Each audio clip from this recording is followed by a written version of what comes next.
The helicopter spun through the blizzard rotors, screaming against wind that wanted to tear metal from metal.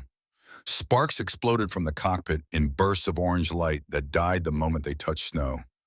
Ice formed on every surface, thick and fast, weighing down the machine that had already lost half its lift. The mountain loomed behind the storm, invisible, but felt a wall of granite waiting to claim what the sky couldn't hold. Victoria Hale gripped the seat with both hands, knuckles bone white against leather. Blood ran down her temple in a steady stream, mixing with melted snow that poured through the shattered windshield. Her vision blurred at the edges. The harness cut into her chest with every violent pitch of the frame. She tasted copper and smoke.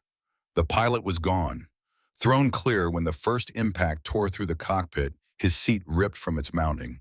She'd seen him disappear into white, heard no sound after. Now she was alone in a machine that had become a coffin, waiting for physics to finish what mechanical failure had started. The fuel gauge blinked red. The engine made sounds no engine should make, grinding and shrieking like an animal in its final throes. Fire licked along the base of the control panel, small flames that grew with each passing second. The smell of burning plastic and leaking fuel filled her lungs. Victoria opened her mouth and screamed into the chaos, her voice raw and desperate against the wind. "Leave me." The words vanished into the storm. No one would hear them. No one could reach her here on this mountainside in weather that had grounded every rescue unit for 50 miles. She'd made her choice when she climbed into this experimental machine. She'd believed in the design and her father's vision, in the technology that was supposed to revolutionize emergency transport. She'd been wrong. Through the fractured glass, a figure appeared in the snow, broad-shouldered, moving fast despite the drifts that came up past his knees. He wore no rescue gear, just a heavy jacket and boots, his face half hidden behind an upturned collar. His breath formed clouds that the wind tore apart the moment they left his mouth. Their eyes met across 15 feet of burning wreckage and falling snow. Victoria's chest tightened. She tried to speak, to warn him away, to tell him the fuel tank would blow any second. But her voice failed. The smoke choked her. Blood dripped into her eyes. The man didn't hesitate. He tore through the wreckage with bare hands, pulling away twisted metal that was still hot from friction and fire. Smoke filled his lungs. He coughed but didn't stop. Flames licked at his jacket, singeing the fabric, and he beat them down with his forearm while his other hand found the door release. The mechanism was jammed. He braced his boot against the frame and pulled with everything he had. Metal groaned. Something gave. The door came free in a shower of safety glass and bent hinges. Victoria felt hands on her harness, strong and certain. The buckle released. Arms wrapped around her waist, lifting her clear of the seat even as her legs refused to cooperate. Her weight settled against a chest that was solid muscle and determination. "I'm not going anywhere." The voice was rough, made hoarse by smoke and cold. It carried a weight that went beyond words, a promise that felt absolute in its simplicity. Victoria's head lolled against his shoulder as he turned, carrying her away from the helicopter that had become a bomb. They made it 20 feet before the fuel tank ignited. The explosion turned night into day. Heat rolled over them in a wave that stole oxygen and singed exposed skin. The man threw himself forward, his body covering hers completely as they hit the snow. The impact drove air from her lungs. She felt his weight pressing her into the drift, felt his arms cradling her head, felt the moment when the blast wave passed over them both. Metal shrieked. The helicopter's frame twisted under forces it was never designed to withstand, folding in on itself like paper in a fire. Secondary explosions followed, smaller, but just as violent, as hydraulic lines ruptured and battery packs overheated. Orange light painted the mountainside in flickering shadows. And then silence. Complete, absolute silence. The ringing in Victoria's ears was the only sound. She felt the man's heart beating against her back, fast but steady. His breathing came in short gasps. The snow beneath them was warm where the heat had reached, melting into slush that soaked through her clothes. He rolled off her, carefully giving her space to breathe. Victoria sucked in air that tasted like ash and burned chemicals. Her ribs protested every expansion of her lungs. The cut on her forehead throbbed in time with her pulse. The man knelt beside her in the snow, his face finally visible in the dying light of the flames. He was older than she'd first thought, maybe 40, with gray threading through brown hair. A scar ran along his jaw, white against weathered skin. His eyes were dark, almost black in the firelight, and they held something Victoria couldn't name.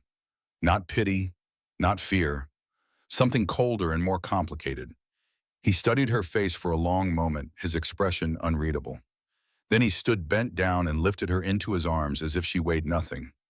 Victoria tried to speak to ask who he was to thank him, but consciousness slipped away before the words could form. The last thing she saw was his face set in lines of grim determination as he carried her into the forest.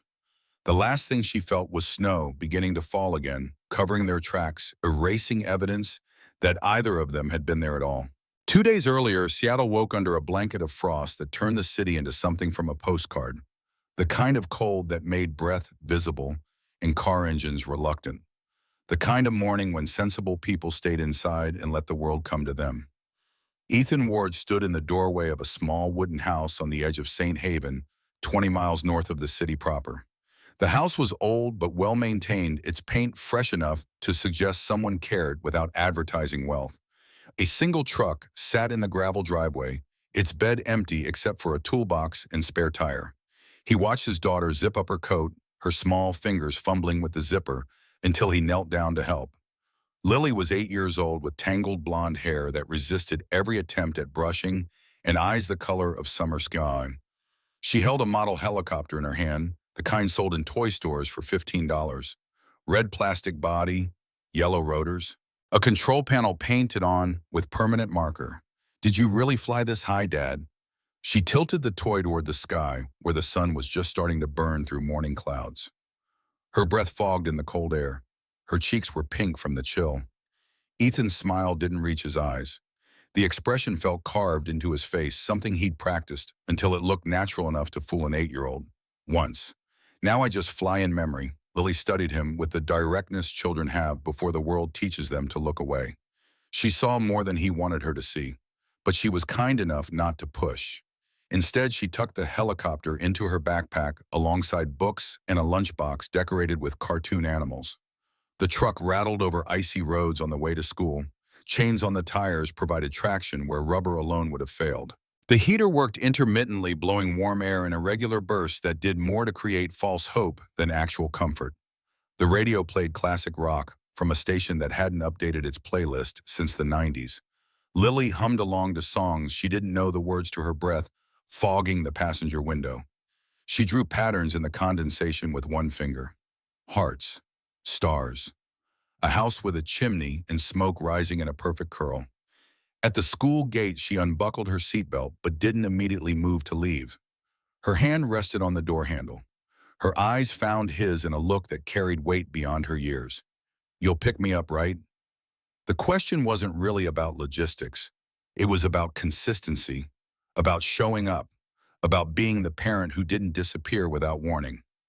Ethan nodded, holding her gaze until she believed him. "Always." She smiled, then quick and bright, before pushing the door open and running toward the building where other children were gathering. Her backpack bounced against her shoulders. The helicopter in her bag would spend the day in her cubby waiting for the ride home when she'd make it fly through the truck cab while he drove. Ethan waited until she disappeared through the school doors before putting the truck in gear. The drive to work took another 15 minutes along roads that climbed into hills thick with pine trees. Snow clung to branches in clumps that looked picturesque until the weight became too much and they crashed down across power lines. St. Haven Air Traffic Control sat on a hill overlooking the valley. The building was concrete and glass practical rather than beautiful, designed by engineers who cared about function over form. Solar panels on the roof provided supplemental power. Backup generators in the basement ensured operations never stopped, even when weather took down the grid. Inside the walls were lined with monitors tracking flights across the northern corridor. Green dots moved in slow arcs, each one representing hundreds of lives moving through airspace that Ethan helped keep safe. Radio chatter provided constant background noise, pilots checking in and checking out, reporting conditions, and requesting clearances. Ethan's desk sat in the corner, deliberately positioned away from the main flow of traffic. Coffee mugs formed a small city of ceramic and porcelain, some clean, most not. Old flight logs were stacked in uneven piles, reference material.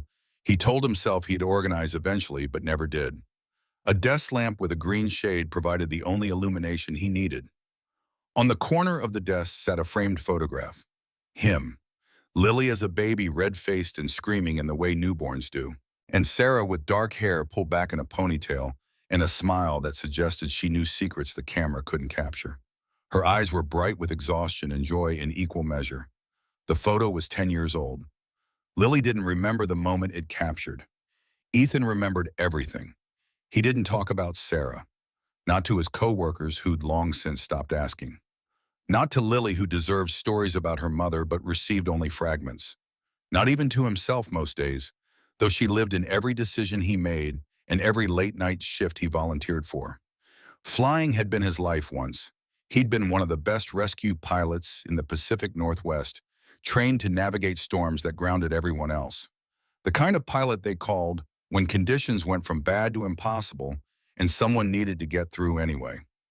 He'd flown into hurricanes, into wildfires where smoke turned day into night, into situations where the margin between success and catastrophe was measured in seconds. That was before the crash, before the loss, before everything changed in ways that couldn't be undone. Now he tracked other people's flights from behind a desk and told himself the work mattered. Some days he even believed it. The morning passed in routine, made comfortable by repetition. Flights checked in, flights checked out. Weather reports came in every hour, updated every 30 minutes when conditions warranted. A storm system was building to the north, expected to hit by afternoon. Standard procedure for this time of year. Ethan updated the flight plan advisories, sent out warnings to pilots scheduled to cross the affected area, and made notes in the log about potential delays. The work required attention, but not engagement. His mind could wander while his hands performed tasks they'd done 1,000 times. At lunch, he ate a sandwich in his truck with the heater running. Turkey and cheese on wheat bread, an apple that had seen better days, water from a bottle that had been refilled so many times the plastic had gone cloudy. Through the windshield, he watched a hawk circle over the valley, riding thermals that carried it higher without effort. He used to know what that felt like. The freedom of altitude, the rush of wind against metal, the satisfaction of bringing a machine and sky into harmony. Now he just watched and remembered. His supervisor leaned into the break room when Ethan returned from lunch. Phil was 50-something, with a paunch and thinning hair, the kind of middle manager who'd learned that the best way to survive bureaucracy was to avoid making waves. He held a coffee mug that read "World's Adequate Boss" in faded letters. "Ward, you hear about tomorrow?" Ethan looked up from the coffee maker where he was measuring grounds into a filter. The machine was old enough to have physical buttons in a glass carafe, the kind replaced by pod systems in homes but kept in offices through inertia and budget constraints. Hear what Hale Aviation's doing: a test flight, big demo for the press, their new X9 model. Ethan's hand froze on the coffee scoop. The ground spilled over the edge of the filter, scattering across the counter in a spray of dark brown. He didn't move to clean them up. His entire focus narrowed to the single word that mattered. Hale Phil nodded, oblivious to the change in Ethan's posture. "Yeah, CEO's flying with the pilot herself.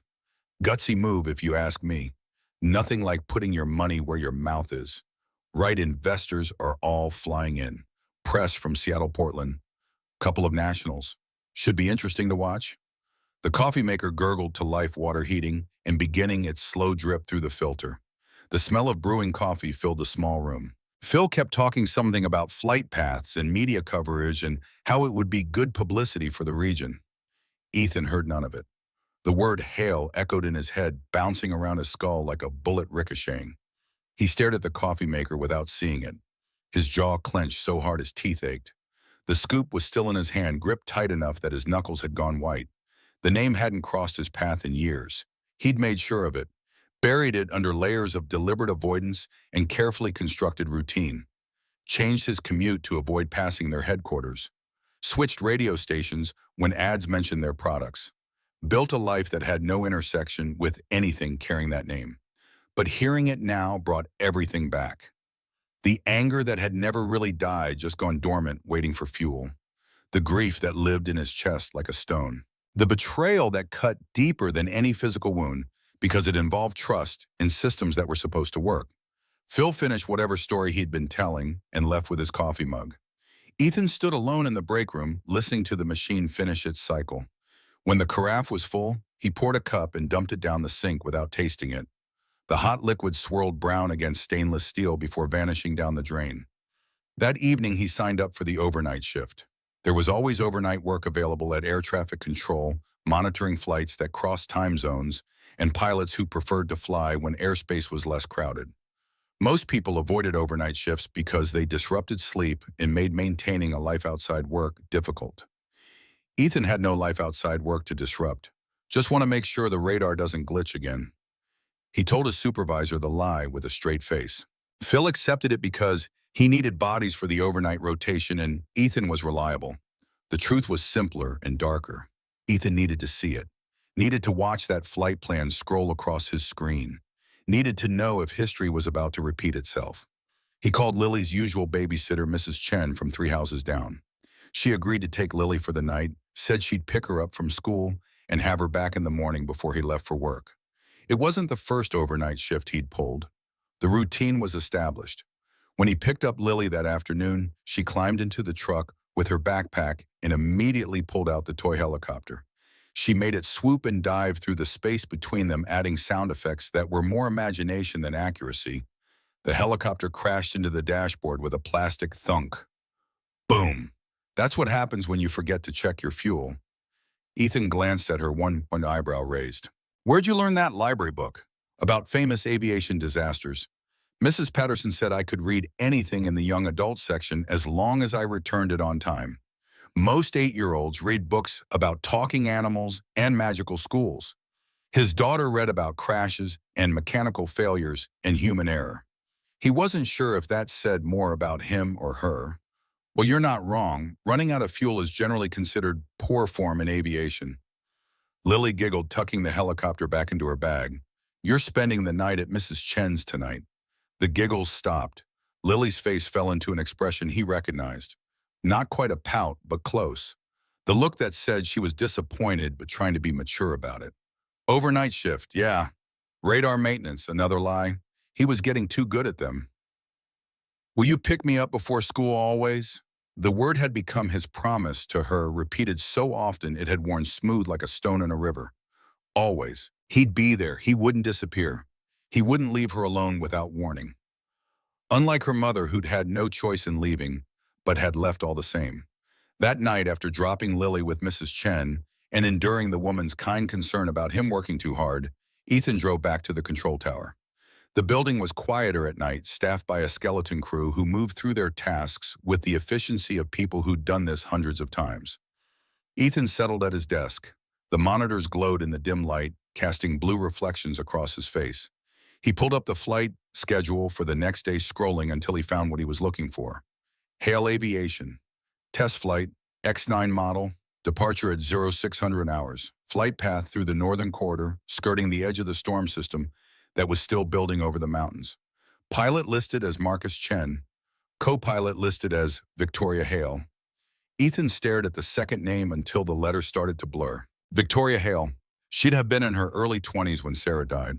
Probably still in college. Maybe already working for her father's company, learning the business from the inside. Had she known about the defect? Had she signed off on reports? Or had she been kept ignorant, protected from the ugly truth, while her father made decisions that prioritized profit over safety? He didn't know. Couldn't know without access to internal documents that were sealed by lawyers and buried under settlements. But the not knowing ate at him. The night passed slowly. Flights came and went, their movements tracked in green dots and radio chatter. Ethan made notes in the log, updated weather advisories, and watched the clock move toward dawn. At 0500, he made a pot of coffee strong enough to taste bitter. At 0530, he sent out the final weather update, noting that conditions along the northern corridor were deteriorating faster than predicted. At 0545, he sat at his desk and watched the screen where the Hale Aviation flight would appear. At 0600, a new dot appeared on the radar. Green, steady, moving north. Ethan leaned forward, his chest tight. He tracked the flight with his eyes following its path toward the mountains. The weather overlay showed the storm system in varying shades of yellow and orange. The flight plan skirted the worst of it, staying just outside the heaviest bands. For 20 minutes, everything was normal. The signal was strong. The flight path was clean. The helicopter moved at steady speed and constant altitude. Then the dot flickered. Ethan's breath caught. He leaned closer to the screen, willing it to be a glitch, a momentary anomaly, the kind of interference that happened when signals bounced off terrain at odd angles. The dot flickered again, and then turned red. Red meant emergency. Red meant something was critically wrong. Red meant people were going to die if someone didn't act fast. Warnings flashed across the monitor in a cascade of urgent alerts. Altitude dropping, speed unstable, no transponder response. Ethan's training took over his hands, moving across the controls even as his mind raced through possibilities. Tower to Hale X9. Do you copy? Static filled his headset. White noise that could have been anything from interference to damage. He adjusted frequencies, trying backup channels. Hale X9, this is St. Haven Tower. Respond. More static. Fainter this time. The signal was degrading fast. Hale X9, if you can hear me, we're reading emergency transponder. What is your status? Nothing. The dot on the screen continued to fade, dropping in altitude and signal strength simultaneously. Ethan pulled up terrain maps, calculating where the flight path intersected with ground. The math was ugly. If they were losing altitude at this rate, they had minutes at best. He grabbed the radio that connected him to emergency services, requesting immediate dispatch to the coordinates where the helicopter was heading. Search and rescue. Medical teams. Everything they could send. But even as he made the calls, he knew it wouldn't be enough. The weather had closed in. Visibility was zero. Wind speeds were beyond operational limits. No helicopter could fly in those conditions. Ground teams would take hours to reach terrain that remote. The dot disappeared from the screen entirely. Ethan sat frozen, staring at the space where it had been. His headset still crackled with static. The warning still flashed red, but there was no signal, no helicopter, no response. Just empty space where people had been alive seconds ago. He should call it in, follow procedure, document the loss of contact, coordinate with emergency services, do everything the manual said to do when an aircraft went dark. Instead, he tore off his headset, grabbed his jacket, and ran. The truck protested when he turned the key, the engine cold and reluctant. He didn't wait for it to warm up, just threw it in gear and headed toward the mountains. The GPS on his phone showed the last known coordinates burned into memory from years of reading radar screens.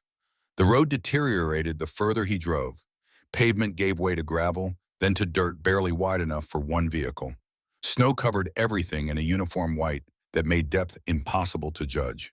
He drove by feel and prayer, the truck sliding on ice he couldn't see until traction disappeared. The storm was worse than radar had suggested. Wind hit the truck in gusts that pushed it sideways. Snow fell so thick the headlights reflected back more than they illuminated. The wipers fought a losing battle against ice that formed faster than they could clear it. He followed the coordinates with blind faith, trusting instruments over instinct. When the road ended at a chain stretched between posts, he grabbed the bolt cutters from the toolbox in the truck bed and severed the links. The chain fell away with a metallic rattle. He drove through. The forest closed in on both sides, pine trees bent under the weight of snow. Branches scraped against the truck's sides, leaving scratches he'd have to explain later, if there was a later. The terrain rose sharply. The truck's engine labored, wheels spinning before finding purchase. When he saw the wreckage, his chest tightened so hard he thought his ribs might crack. The helicopter was on its side, half buried in snow that was already beginning to cover it. Rotors bent at angles that defied their original design. Smoke poured from the engine compartment, thick and black. Flames crept along the fuselage in lines of orange that grew with each second. Ethan killed the engine and jumped out, not bothering to close the door behind him. The cold hit him like a physical force, stealing breath in numbing exposed skin. He ran toward the wreckage anyway, boots sinking into drifts that came up past his knees. The heat from the fire reached him before he reached it, a wall of warmth that felt wrong in the midst of so much cold. Smoke filled his lungs, making him cough. His eyes watered. He shielded his face with his arm and pushed forward. The cockpit was shattered glass covering snow in a constellation of fragments. Through the broken window, he saw the pilot's seat empty. The harness hung loose. Blood stained the controls. But no body. Thrown clear on impact, most likely. Dead in the snow somewhere. And then he saw her. She was slumped in the co-pilot seat, held in place by a harness that had done its job. Blood covered the left side of her face, running from a gash above her eyebrow. Her eyes were half open, unfocused. Her breathing was shallow but visible in the cold air. Their eyes met across the wreckage. For a moment, neither moved. She stared at him with a look that contained pain and fear and something else. Resignation, maybe. Acceptance that this was how it ended. Then she spoke, her voice barely audible over the wind and crackling fire. "Leave me. The pilot's gone. There's no one left to save." The words hit Ethan like bullets. Leave me. As if her life mattered less than the pilot's. As if survival was conditional on being the right person. As if she'd already decided this was how her story ended. He'd heard those words before. Not the exact phrasing, but the sentiment. Sarah had thought the same thing in her final moments. That she wasn't worth the risk. That others mattered more. The accident report had included her last transmission recovered from the black box. Calm. Resigned. Telling the pilot to save himself while she handled the emergency. She died alone because she thought she should. Ethan didn't answer Victoria's plea. Couldn't. Because words were meaningless in the face of fire and failing machinery. He tore at the door instead, pulling away twisted metal that cut through his gloves and into his palms. Blood made his grip slippery. He didn't care. The door mechanism was jammed, the frame bent from impact. He braced his boot against the helicopter's side and pulled with everything he had. Muscles in his back screamed. His shoulders felt like they might separate from their sockets. The metal groaned in protest. Something gave. The door came free, so suddenly he stumbled backward, nearly losing his footing in the snow. He recovered fast, throwing the door aside and reaching for the woman who'd told him to leave her. Her harness released with a click. He unclipped it and pulled her forward out of the seat that would become her tomb if he didn't move fast enough. She tried to help, her legs pushing against the floor, but coordination failed her. He ended up lifting her bodily, one arm behind her knees and the other supporting her back. She was lighter than he'd expected, or adrenaline made her seem lighter. He turned away from the helicopter, started moving toward his truck through snow that seemed deeper on the return trip. The explosion came without warning. 1 second he was walking, the next heat slammed into his back with the force of a physical blow. The sound came after a roar that obliterated all other noise. The shock wave lifted them both off their feet and threw them forward into a drift. Ethan twisted as they fell, his body covering hers, taking the impact against his shoulders and back. They hit hard. Snow compressed beneath them, then gave way to harder ground underneath.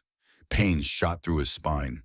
His head struck something solid, but he kept his arms around her, kept her protected beneath him as debris rained down. Burning metal, shattered glass. Components he couldn't identify, but that were hot enough to melt snow on contact. The world turned orange and red. Heat rolled over them in waves that made the air shimmer. Ethan pressed his face into the snow beside Victoria's head and waited for it to pass.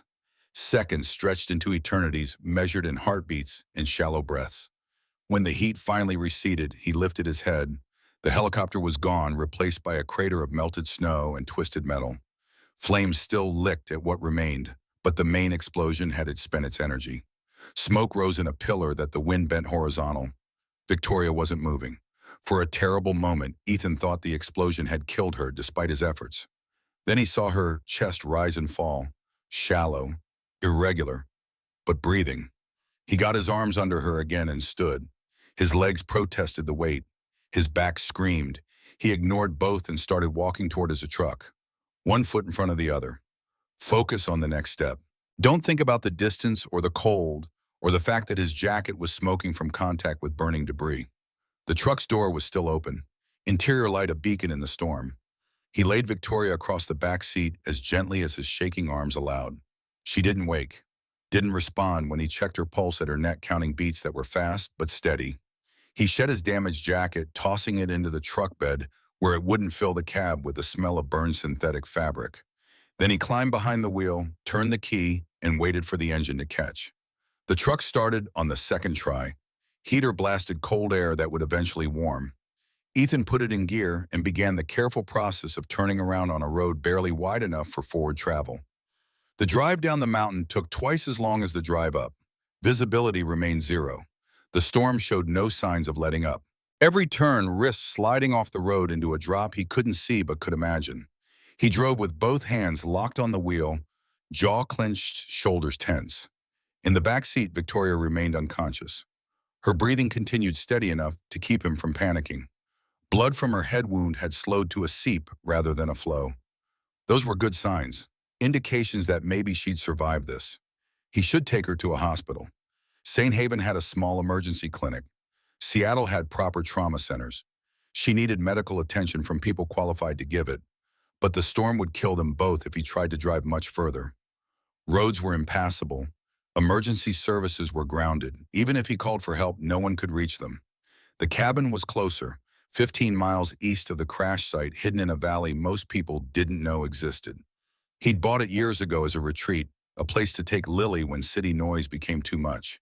It had heat, running water from a well, a wood stove, and enough supplies to wait out weather. It was their best option.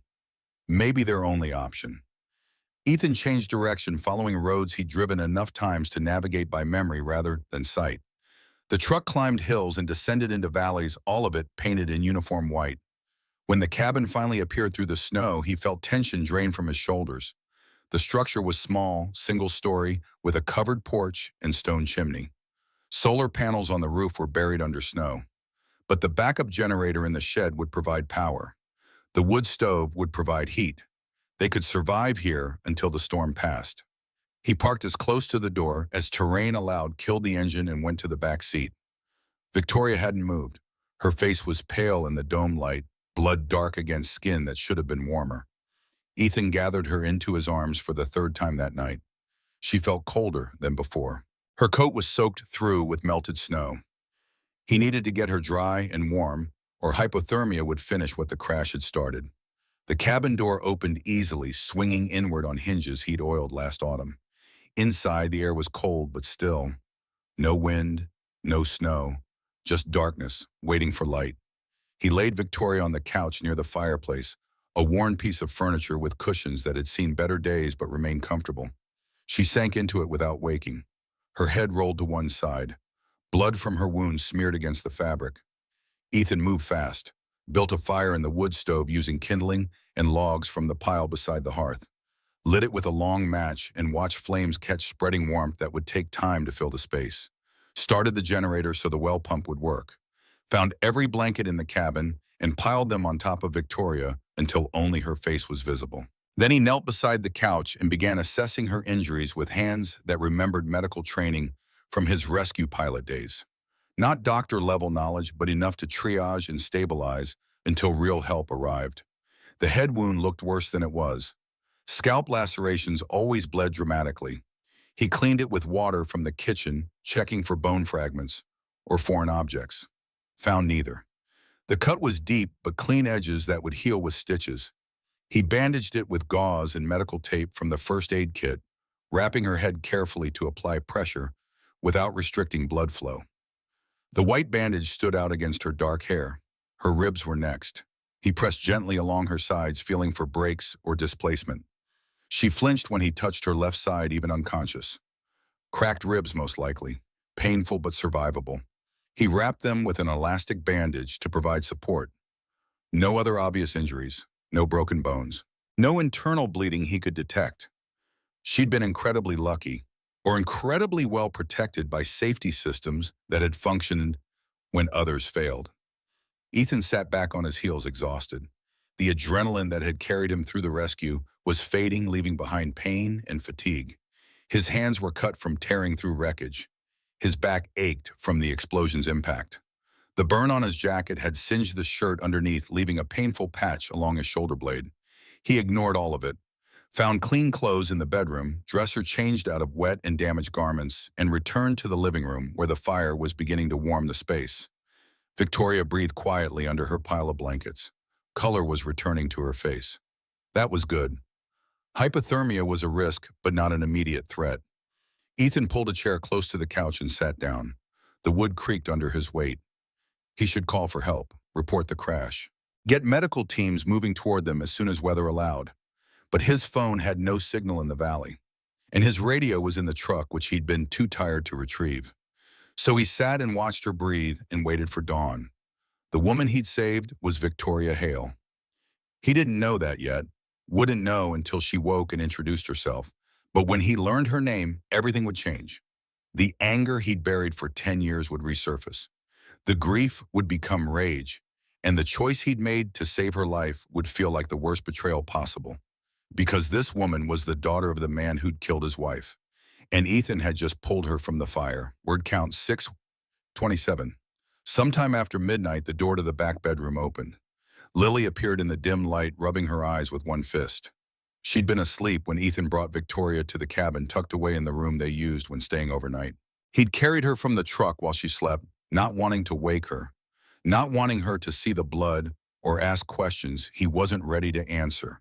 But children have a way of knowing when something is wrong, even in sleep, Dad. The word came out as a whisper, cautious and questioning.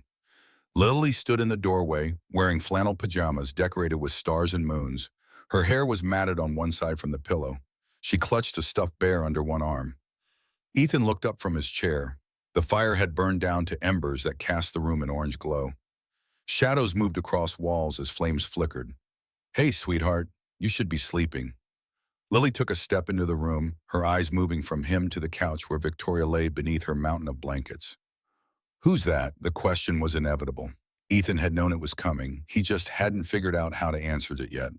The truth was too complicated, too heavy for an 8-year-old to carry, too entangled with things Lily didn't need to know about her mother's death and her father's anger. Someone who got lost. Go back to bed. But Lily didn't move. She walked closer instead, her bare feet silent on the wooden floor. The cold didn't seem to bother her. She approached the couch with the careful curiosity children have around sleeping things, not wanting to wake them, but needing to look. She stood beside the couch and studied Victoria's face. Pale skin, dark hair spreading across the pillow, bandage white against her forehead. Breathing steady but shallow. She looks like an angel who fell asleep. Ethan's throat tightened at the description. An angel who fell asleep. If Lily only knew how literally true that was. How Victoria had fallen from the sky in a machine that should have kept her safe. How she'd nearly died because someone had built that machine wrong. Maybe she is. The words came out rougher than he'd intended. He cleared his throat, tried again. She's going to be okay, but she needs rest, and you need sleep. Lily nodded slowly. She walked to the pile of blankets beside the fireplace and pulled the thickest one free. Returned to the couch and tucked it carefully around Victoria's shoulders, making sure there were no gaps where cold air could get through. Then she climbed into her father's lap without asking permission. Settled against his chest, her head under his chin. The stuffed bear squished between them. Within minutes, her breathing had deepened into sleep's steady rhythm. Ethan held her one arm wrapped around her small frame and stared at the woman on the couch. He tried to reconcile what he'd done. The rescue that went against every oath he'd sworn when Sarah died. The choice to save a life even when that life belonged to the enemy's daughter. Would Sarah have wanted him to save her? Or would she have understood the desire to let justice be served by fire and gravity? He didn't know. Couldn't know. Sarah had been kind beyond measure, the type of person who stopped to help strangers and donated to every charity. But she'd also been practical. She'd understood that actions had consequences, that some debts couldn't be forgiven. The fire popped in the stove. A log settled with a shower of sparks. Outside, the storm continued its assault on the whirlwind, howling through trees and snow falling in amounts that would take days to melt. Ethan held his daughter and watched the stranger breathe and felt the weight of choices he'd have to live with. Morning would bring complications, questions, truths that couldn't be avoided. But for now, in this moment, suspended between rescue and revelation, he could just sit in the warm dark and pretend everything was simple. Victoria woke to the smell of wood smoke and coffee. Strong coffee, the kind that was more bitterness than flavor. Her head throbbed in time with her heartbeat. Her ribs ached with every breath. When she tried to open her eyes, light stabbed through her retinas straight into her brain. She forced them open anyway. Needed to know where she was. What had happened? Who had saved her? The ceiling above her was rough wooden beams aged dark by time and smoke.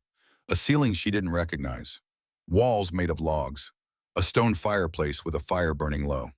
The room was small, rustic, isolated. She tried to sit up.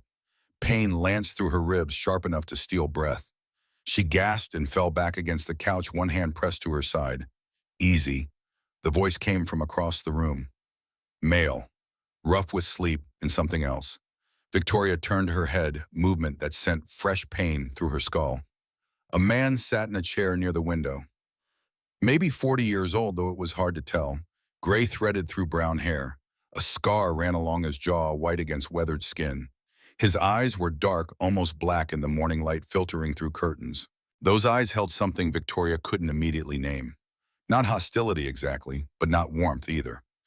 He held a mug in both hands. Steam rose from it in lazy curls. Where am I? His expression didn't change. Safe. Storm's too thick to call anyone right now. I'll get you help in the morning. Victoria processed this. Storm, help, morning. She tried to remember what had happened. The flight came back in fragments, taking off from the hangar, rising through clouds. Marcus in the pilot seat giving her a thumbs up. Then warning lights. Alarms. The sickening lurch as something failed.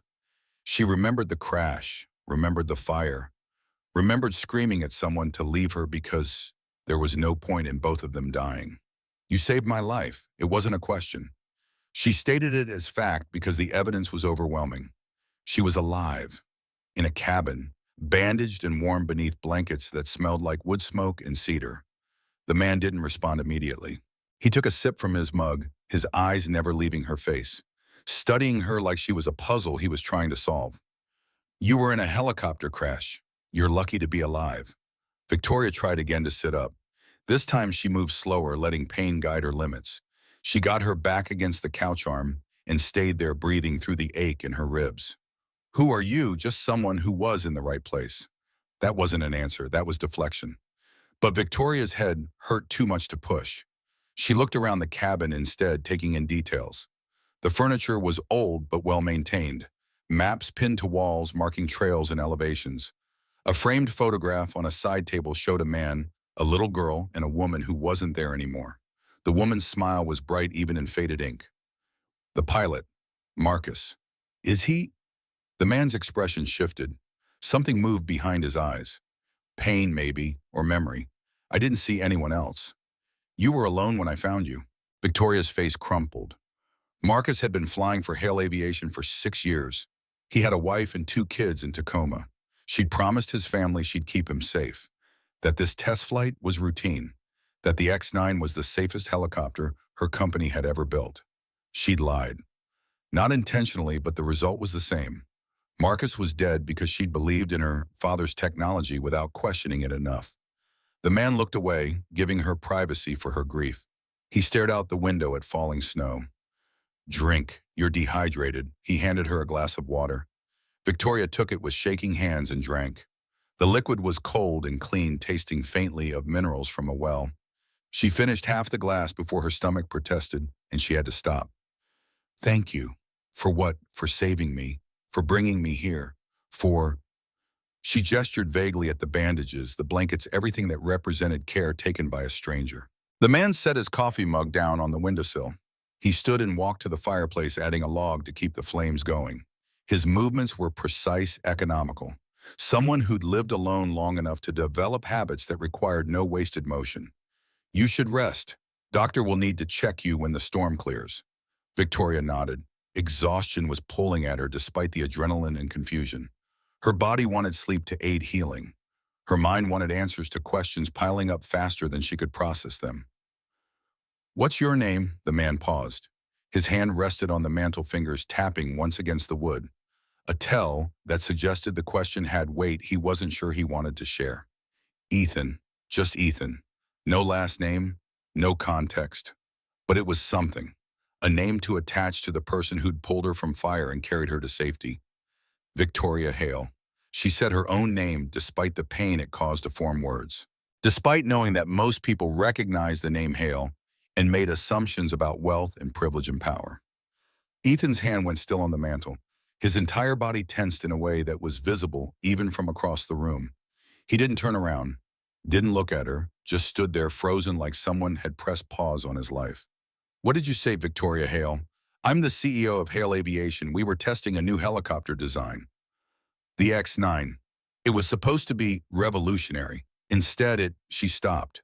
Couldn't finish the sentence because finishing it meant admitting that her father's vision had killed someone. That legacy and innovation had been purchased with blood. Ethan turned slowly. The expression on his face made Victoria's breath catch.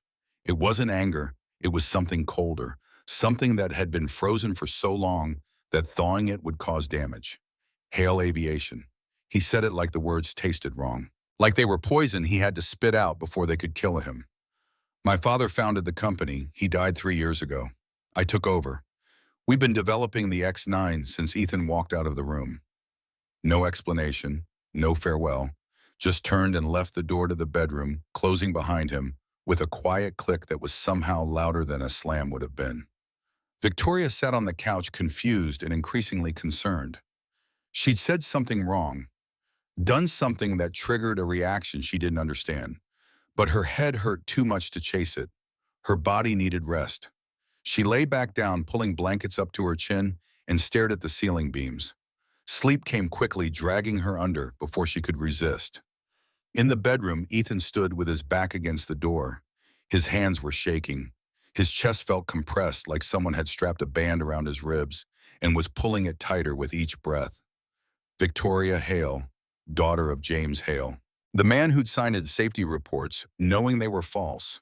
Who'd allowed helicopters with fatal flaws to fly because fixing them would have cost money. Who'd buried evidence and paid settlements and ensured that no one faced consequences for engineering decisions that killed people. Sarah's voice echoed in memory, clear as the day she'd said it. I'm taking the medical transport to the Ridge. Should be back by morning. Love you both. Those were the last words she'd spoken to him in person. The last time he'd held her. The last moment before she climbed into a Hale Dynamics helicopter and flew to her death. Ethan slid down the door until he was sitting on the floor, knees drawn up to his chest. He'd saved her. The daughter of the man responsible for Sarah's death. He'd run into fire, covered her body with his own, brought her to the cabin and cared for her wounds. And he didn't know if that made him a fool or a saint or something else entirely.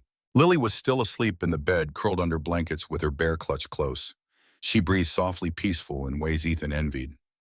She didn't know yet, didn't understand that the woman in the other room carried a name that meant something terrible to their family.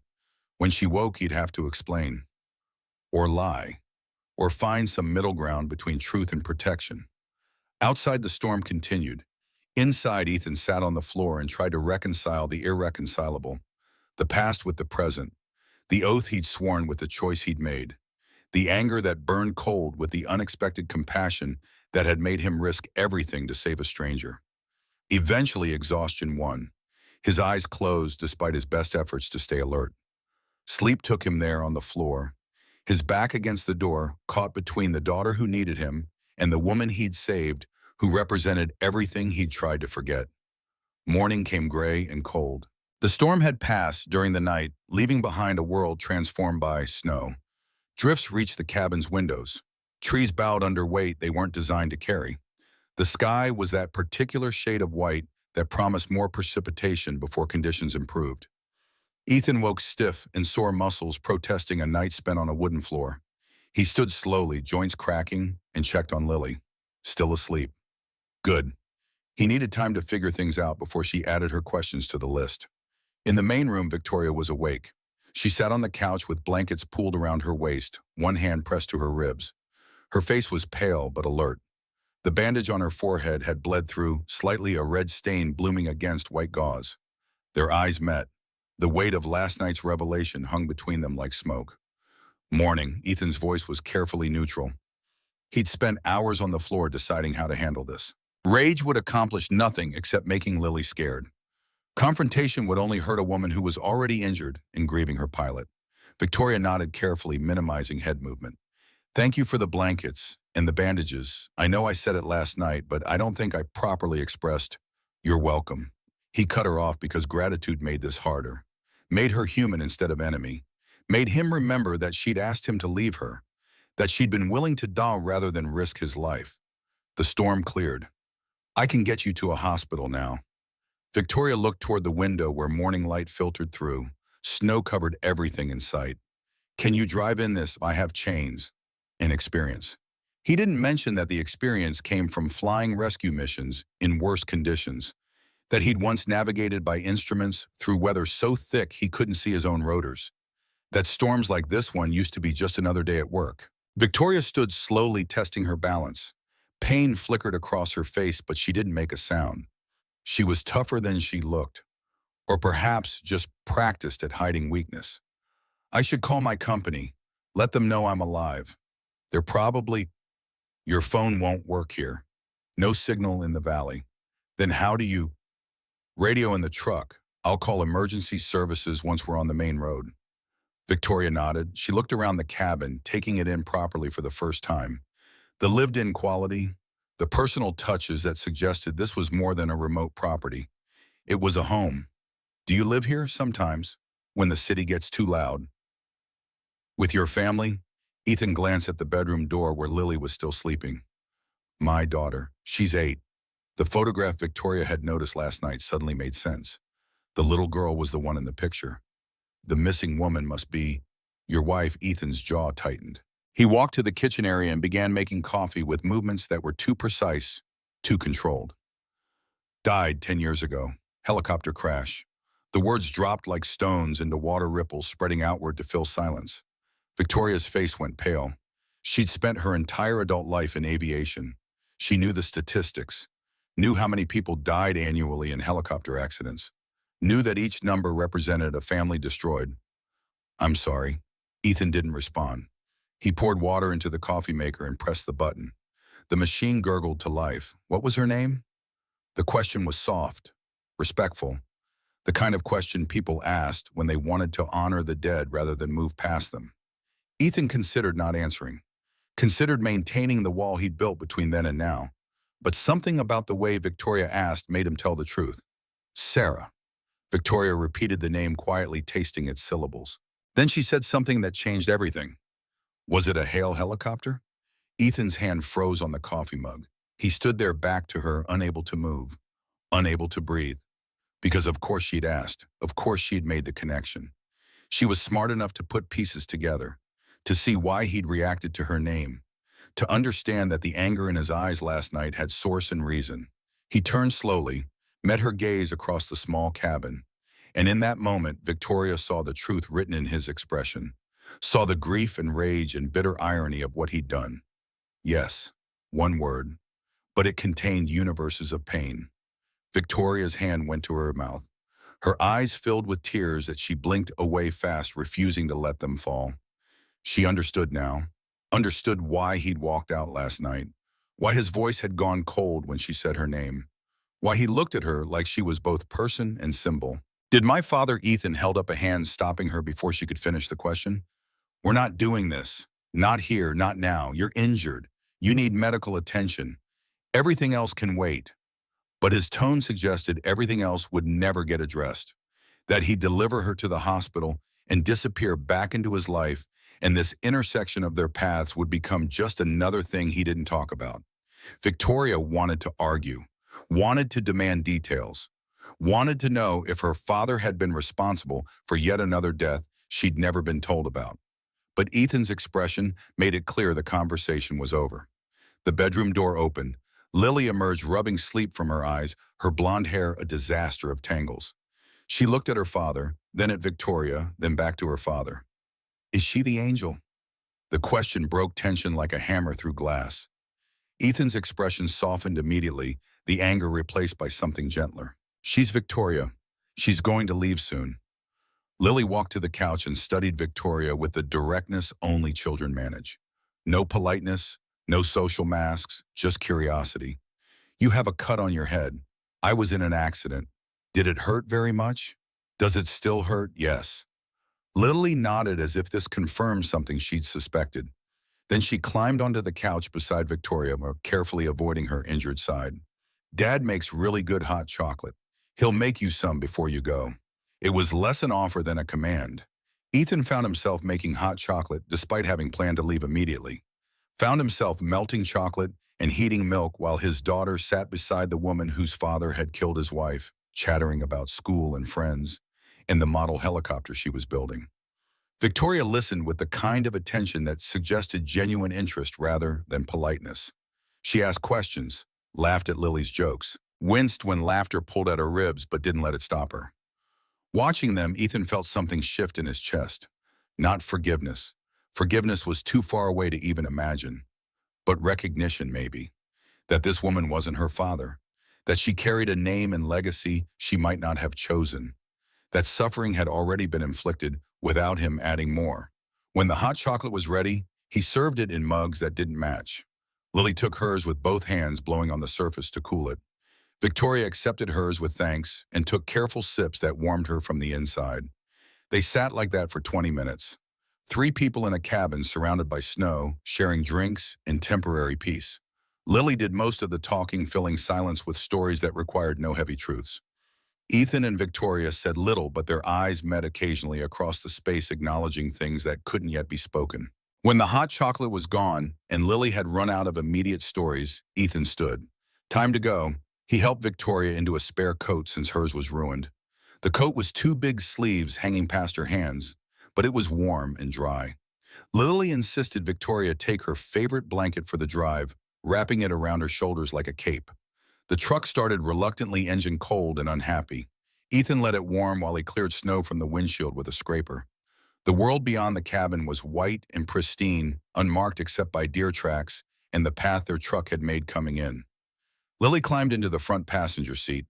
Victoria took the back, the blanket pulled close. Ethan got behind the wheel and began the careful drive out of the valley. The roads were treacherous. Ice hid under fresh snow. Curves came without warning. But Ethan drove with confidence. Born of experience, the truck responding to inputs that looked effortless, but required complete attention. They reached the main road after 40 minutes. Ethan pulled over and used the radio to call emergency services, reporting Victoria's condition and their location. An ambulance would meet them at the highway junction in 20 minutes. The rest of the drive passed in silence. Lily had fallen back asleep, her head against the window. Victoria stared out at passing landscape, lost in thoughts she didn't share. When the ambulance appeared ahead, lights flashing in the gray morning, Ethan pulled over. Paramedics rushed toward them with a stretcher and equipment. They were efficient and professional, asking questions while they checked vitals and prepared for transport. Victoria let them work, but before they loaded her into the ambulance, she turned to Ethan. "I don't even know your name." "Your full name." "Ethan Ward." She repeated it silently, committing it to memory. "Thank you, Ethan Ward, for everything." He nodded once. Brief acknowledgement that carried no warmth, but also no hostility, just acceptance of gratitude given. The paramedics loaded Victoria into the ambulance. She waved at Lily through the window. Lily waved back, her small hand pressed against the glass. Then the ambulance pulled away, lights fading into distance. Ethan stood beside his truck and watched it go. Lily climbed out and stood beside him, taking his hand. "Is she going to be okay?" "Yeah, she'll be fine." "Will we see her again?" Ethan didn't know how to answer that. Didn't know if he wanted to see her again. Didn't know if fate would force another intersection, or if this was goodbye. "I don't know, sweetheart." Lily seemed satisfied with that honesty. She squeezed his hand. "I hope she's okay." She seemed nice. Yeah, she did. They stood together in the cold, watching the place where the ambulance had disappeared. Eventually, Ethan stirred, remembering they had places to be. He needed to get Lily to school. He needed to file reports about the crash. He needed to return to his life and pretend the last 24 hours hadn't happened. But something had changed. He felt it in his chest, a loosening of something that had been tight for years. Not forgiveness, not peace, but maybe the first recognition that carrying anger forever was its own kind of death. They drove back towards St. Haven. The roads were clearer now, traffic returning to normal as plows did their work. Lily hummed along to the radio. Ethan focused on driving and tried not to think about dark-eyed women who asked to be left behind and fathers whose legacies killed people. That afternoon, after dropping Lily at school with apologies for her being late, Ethan returned to work. His supervisor greeted him with relief and questions.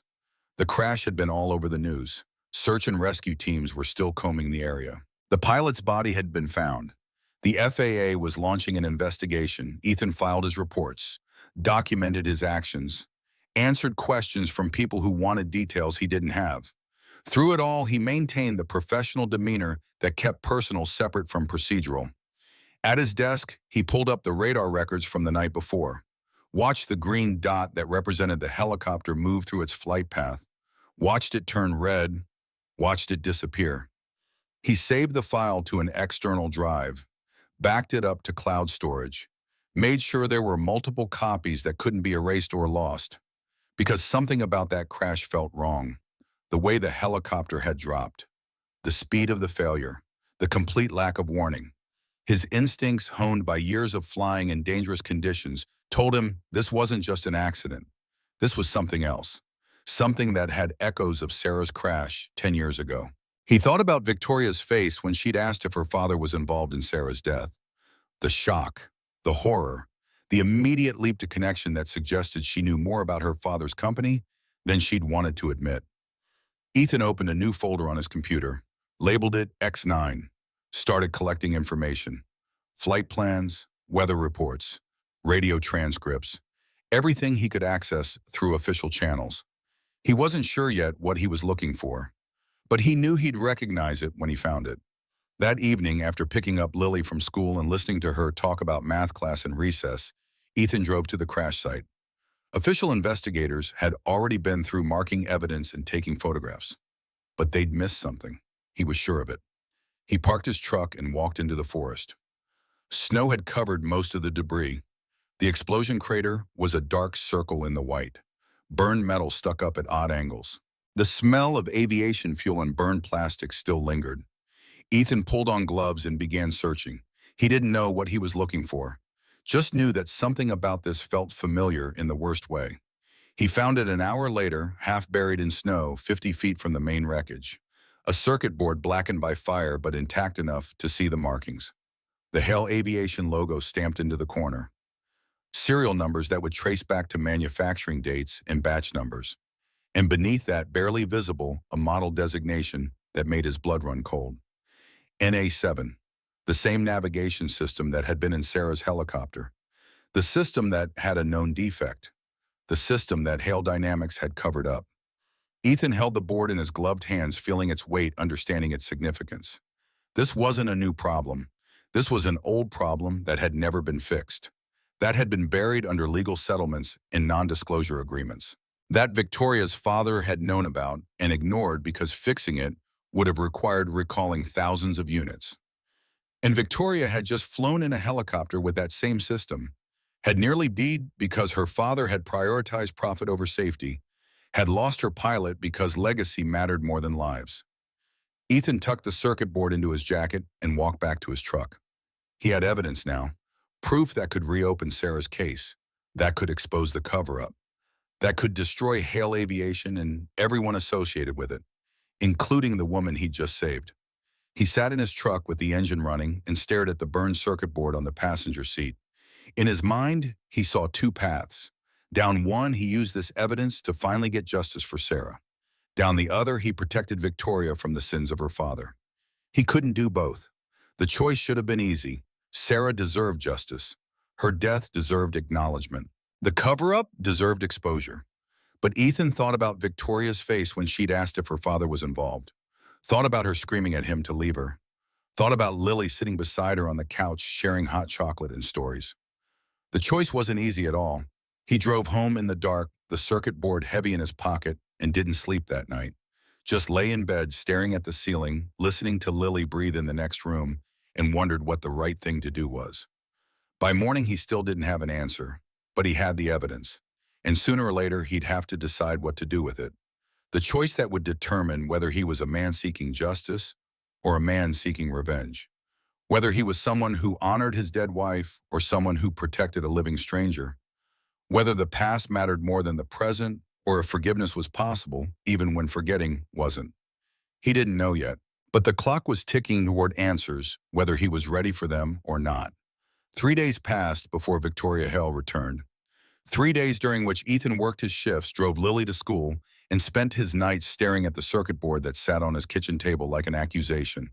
He'd photographed it from every angle, documented the serial numbers, cross-referenced the model designation with records he shouldn't have had access to, but did because air traffic controllers knew how to navigate databases when properly motivated. The NA-7 navigation system had been installed in 47 helicopters between 2013 and 2015. 18 had crashed, 12 fatalities. The pattern was clear to anyone who looked, but no one had looked because Hale Dynamics had paid settlements that included non-disclosure agreements and legal threats that buried families under paperwork. Sarah's crash had been number 7. Victoria's crash would have been number 19. Ethan sat at his desk in the control tower monitoring flights that moved across his screen in orderly patterns. Everything was routine. Everything was safe. Everything was exactly how aviation was supposed to work when engineering and regulation functioned properly. His phone buzzed. Unknown number. He almost didn't answer, but something made him swipe to accept. The receptionist downstairs spoke quickly, nervously. "Mr. Ward, there's someone here to see you. She says it's important." He knew before asking. Knew with the certainty that comes from expecting something you've been dreading. Who? Victoria Hale. The name still hit like a fist. Ethan closed his eyes, counted to 3, and made his choice. Send her up. He had 5 minutes while she navigated security and elevators.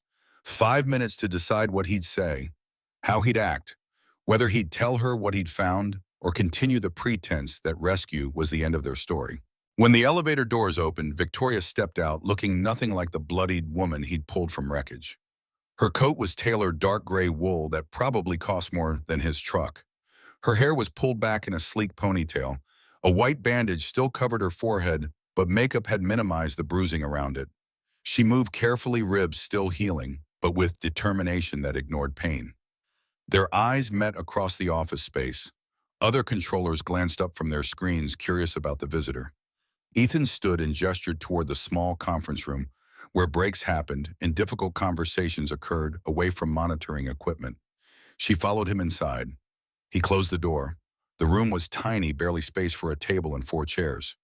A window overlooked the valley where morning fog was burning off under winter sun. Victoria stood rather than sat, her posture suggesting this wasn't a social call. "I wanted to thank you, properly, for what you did." Her voice was steady, professional, but underneath ran currents Ethan recognized. Gratitude mixed with something heavier. Guilt, maybe. Or obligation. "You're welcome."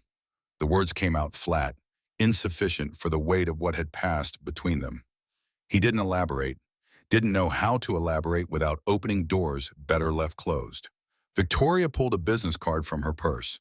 Black cardstock with white lettering. Expensive. The kind that announced importance without being ostentatious. "If you ever need work, or help, or anything, call me. I owe you more than I can repay." She set the card on the table between them. The Hale Aviation logo caught light from the window, 3 abstract lines suggesting rotors in motion. Ethan stared at it without touching it. That logo represented everything he'd learned to hate. Every broken promise from regulatory agencies that should have done their jobs. Every lawyer who'd prioritized corporate interests over dead civilians. Every engineer who'd signed off on systems they knew were flawed because keeping jobs mattered more than keeping people alive. And yet, this woman standing in front of him had asked to be left behind, had valued his life over hers, had sat on his couch sharing hot chocolate with his daughter and listening with genuine interest to 8-year-old stories about nothing important. She wasn't her father, couldn't be held accountable for sins committed before she had power to stop them. But she ran the company now. She made the decisions. She signed the safety reports. Did she know, had her father told her about the defect before he died, or had she inherited a legacy of lies without understanding what she'd accepted, Miss Hale? The formality created distance, made this about business rather than the intimacy of rescue and survival. She turned from studying the valley, eyebrows raised slightly. "Why were you flying that day?" Victoria's expression shifted. Something between pride and sadness crossed her face, the same look he'd seen in the cabin when she'd talked about her father's vision. "Because someone has to believe in what we build. The X9 was supposed to be revolutionary. Safer. More efficient. Everything aviation should move toward. If I'm asking pilots to fly it, asking families to trust their lives to it, then I need to trust it myself." The answer was admirable in its conviction. Stupid in its execution. But admirable. "You almost died for that belief." Victoria's hand moved unconsciously to her ribs, pressing gently against the ache that wouldn't fade for weeks. Marcus did die. That's not something I'll forget, or forgive myself for. Silence filled the small room. Outside, someone laughed at a joke Ethan couldn't hear. Radio chatter provided constant background, static pilots checking in from flights that were routine and safe. He should let her leave. Should take the card with false promises about calling if he needed anything.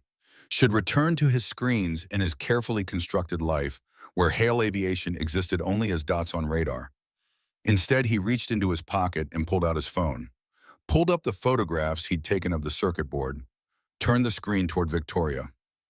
Do you know what this is?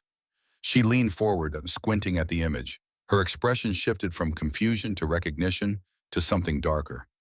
That's from the X9, the navigation controller. Where did you... I found it at the crash site. Investigators missed it. That shouldn't have happened. The FAA takes everything. Ethan swiped to the next photograph, zooming in on the model designation. NA7. Mean anything to you?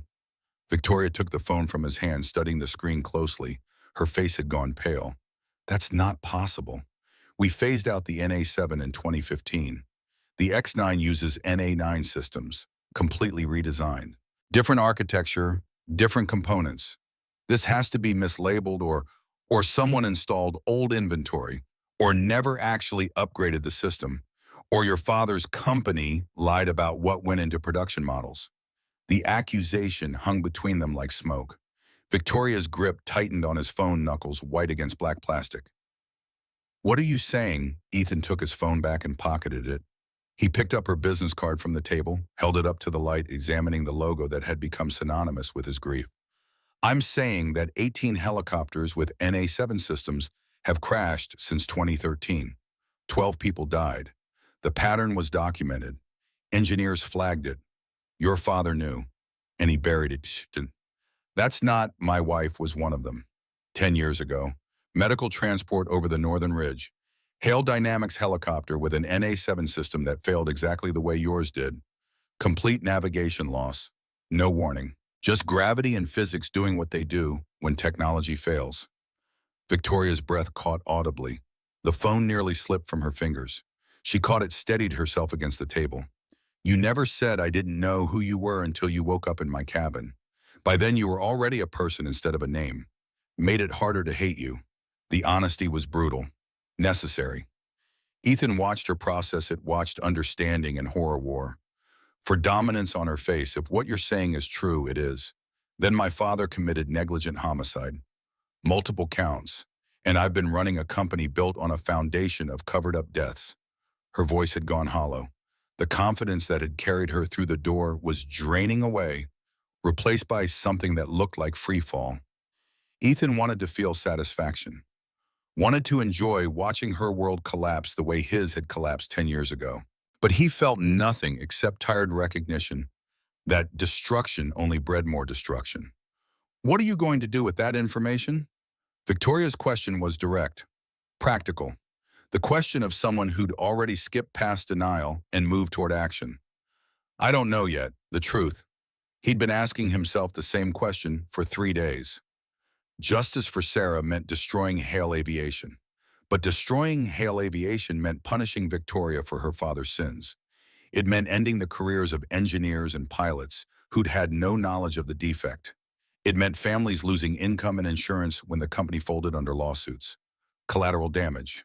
Always collateral damage in pursuit of justice. May I see the actual board?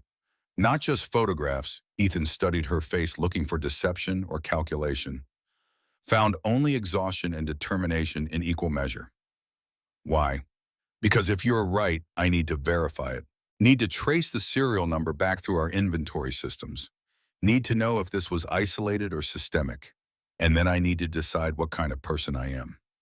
The last sentence carried weight that suggested she'd been asking herself the same questions he'd been wrestling with. Tomorrow. My house. I'll text you the address. He didn't know why he agreed, didn't know why he was giving her access to evidence that could disappear or be destroyed or be used against him. But something in her expression convinced him she wouldn't run. That she was as caught in this as he was, pulled by currents neither had chosen. Victoria nodded. She picked up her business card from where he'd set it down and tucked it back into her purse. Then she met his eyes with intensity that felt like searchlights. Your wife, Sarah, I'm sorry. That's inadequate, but I don't have better words. I'm sorry my father did that. I'm sorry the company I love was built on lies. I'm sorry you lost someone who mattered and no one was ever held accountable. Ethan didn't respond, couldn't, because accepting her apology felt like betrayal of Sarah's memory.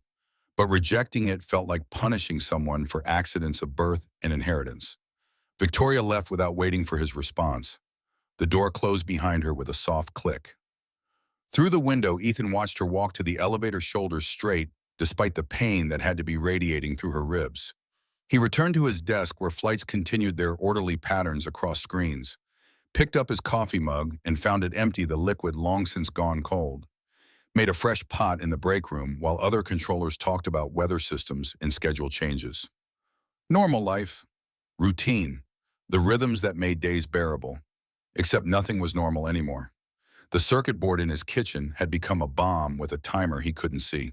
And he'd just invited the woman whose life it would destroy to examine the evidence that would detonate it.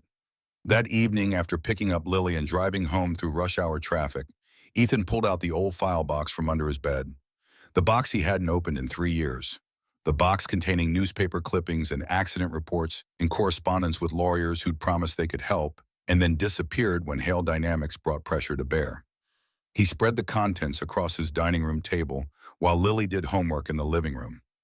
Read through reports he'd memorized but needed to see again with fresh eyes. The FAA investigation that had concluded pilot error despite evidence suggesting otherwise. The settlement offer that had come with legal language designed to silence rather than compensate. The engineer's memo that had been leaked anonymously suggesting the NA7 system had known issues that management chose to ignore. Everything connected. The pattern was undeniable to anyone willing to look. His phone buzzed. Text message from an unknown number that he suspected was Victoria. Tomorrow at 10 a.m., I'll bring my engineering team's logs. He typed back quickly. Come alone. This stays between us until we know what we're dealing with. 3 dots appeared, disappeared, appeared again. Finally understood. Lily wandered in from the living room, dragging her backpack. She looked at the papers spread across the table with the curiosity of someone who'd learned not to ask too many questions about Dad's work. What's all that research? Old stuff I need to review. About Mom. The question was gentle, careful. She'd learned that mentioning Sarah required careful navigation, that some days her father could talk about her, and other days the grief was too fresh, despite years past. Ethan gathered the papers into piles, creating order from chaos. Yeah, about Mom. Lily climbed onto a chair and studied the visible headers. Accident reports, legal documents, things an 8-year-old shouldn't have to understand. Are you still sad about her? Every day? But it's a different kind of sad now, less sharp, more like an old wound that aches when weather changes. Lily considered this with the seriousness children bring to metaphors they're trying to understand.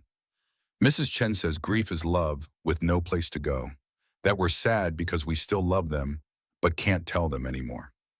Mrs. Chen was wise. Ethan pulled Lily into a hug, careful of papers and the weight of everything they represented. Mrs. Chen is right. I still love your mom. Always will. That doesn't change. Do you think Mom would like Victoria? The question came from nowhere and everywhere. Lily's ability to connect disparate elements of her life into coherent wholes never stopped surprising him. I don't know. Maybe. Your mom liked people who were brave and honest. Victoria seems like both of those things. Even though her father's company made the helicopter that crashed, Lily's voice held no judgment. Just curiosity about how blame worked and whether children were responsible for their parents' mistakes. Even though people aren't their parents, they're themselves. They make their own choices. He was saying it to Lily but meaning it for himself, trying to convince both of them that Victoria could be separate from her father's legacy. That redemption was possible even when carried names became synonymous with tragedy. Lily seemed satisfied with this answer. She went back to the living room where her homework waited. Ethan returned to organizing papers and preparing for tomorrow's confrontation with truth that had been buried for a decade. His phone buzzed again. Different number, local area code, but not one he recognized. He answered without thinking. The voice that responded was distorted, run through software that made it mechanical and impossible to identify. Don't open that box, Mr. Ward. Not if you want your daughter to stay safe. Ice flooded Ethan's veins. His hand tightened on the phone until plastic creaked. Who is this? Someone who understands what you have and what you're planning to do with it. Walk away, forget what you found, forget what you think you know. Or Lily goes to school one day and doesn't come home. The line went dead. Ethan stood frozen in his kitchen phone pressed to his ear, listening to silence that felt like thunder. His heart hammered against his ribs. His breath came short and fast. Someone knew. Someone had been watching. Someone understood exactly what leverage to apply to make him stop. He moved fast, checked every lock on every door and window, drew curtains against darkness outside, looked in on Lily, who was bent over math problems, oblivious to threats made in her name. She glanced up, startled by his sudden appearance. Dad, you okay? Fine, just checking on you. He pulled out his phone and called Mrs. Chen, asked if Lily could spend the night, made excuses about late work and early meetings that were lies built on fear. Mrs. Chen agreed immediately, as she always did, her kindness a constant in a world suddenly unstable. After dropping Lily with a packed bag and promises to pick her up before school, Ethan drove home through streets that felt watched, parked in his driveway, and sat in the darkness scanning for vehicles that didn't belong. Saw nothing. Felt everything. Inside, he moved the circuit board from the kitchen table to a lockbox in his bedroom closet, made copies of all his documentation and uploaded them to 3 different cloud services, sent an encrypted email to his lawyer with instructions to release everything if something happened to him. Then he sat in his living room with lights off and curtains drawn, a baseball bat beside the couch, and waited for morning. Sleep didn't come. Every sound outside was a threat. Every car passing was potential danger. The threat had been specific enough to be credible, vague enough to be terrifying. They'd mentioned Lily by name, known where she went to school, understood exactly which pressure point would make him stop. At 3 a.m., Ethan made his decision. He couldn't walk away, couldn't let them win through intimidation. But he couldn't put Lily at risk either. So he'd do what he'd always done, what rescue pilots learned early. Fly toward the danger fast enough that it couldn't track you. Hit it before it knew you were coming. End it before it could escalate. He'd show Victoria the evidence tomorrow. Would give her the choice to do right or maintain the lie. And then, regardless of her choice, he'd release everything. To the FAA, to the media, to lawyers who'd been waiting a decade for proof. Let them come for him then. At least Lily would be safe with Mrs. Chen until things settled. At least Sarah would finally get the justice she deserved. At least he'd have done something instead of accepting silence purchased through fear. Morning arrived gray and cold. Ethan showered and dressed, moving through routines on autopilot. Made coffee he didn't drink. Checked his phone obsessively for messages that didn't come. At 9:45, a car pulled into his driveway. Black sedan, expensive but not ostentatious. Victoria climbed out carrying a leather bag, her movements still careful around her ribs. Ethan met her at the door. She looked at his face and understood immediately that something had changed. What happened inside? He led her to the dining room where yesterday's papers still covered the table, added to them overnight with new research, new connections, new damning evidence of systemic failure and corporate malfeasance. Victoria set her bag down and studied the spread. Her engineering background made sense of technical documents faster than his aviation experience could. She picked up one report, then another, cross-referencing dates and details. This is comprehensive. When did you? Someone called me last night. Threatened Lily. Said I should forget what I know or she'd disappear. Victoria's head snapped up. Horror and anger competed on her face. Did you call the police and tell them? What? That I have evidence of corporate negligence that someone wants buried, that I'm investigating a decade-old crash using materials I'm not supposed to have access to. They'd have questions I can't answer. We need to figure out if you're part of the cover-up or the solution. The accusation was direct, brutal, necessary. Victoria's jaw tightened, but she didn't flinch from it. Instead, she opened her leather bag and pulled out a laptop, booted it up, and navigated to files that required passwords and security clearances. My father kept 2 sets of books, digital records that the company sees, and personal files that only he accessed. When he died, I inherited his passwords. I've been going through them slowly, trying to understand the man behind the myth. She turned the laptop toward Ethan. The screen showed spreadsheet entries that tracked inventory by serial number. NA7 systems listed as decommissioned in 2015, but beside each entry was a second notation in red. Relabeled NA9, installed per cost-saving directive, JH 2015-03. JH, James Hale, Victoria's father. He didn't upgrade the systems. He just changed the labels. Thousands of helicopters, potentially hundreds of deaths prevented only by luck and pilots compensating for faulty navigation. Victoria's voice had gone flat. Professional detachment protecting her from the emotional weight of understanding what her father had done. Ethan stared at the screen at evidence that confirmed everything he'd suspected. That made his wife's death not an accident, but a murder committed through willful negligence. Why are you showing me this? Because you were right. Someone has to believe in what we build. But belief without truth is just another lie. And I won't be my father.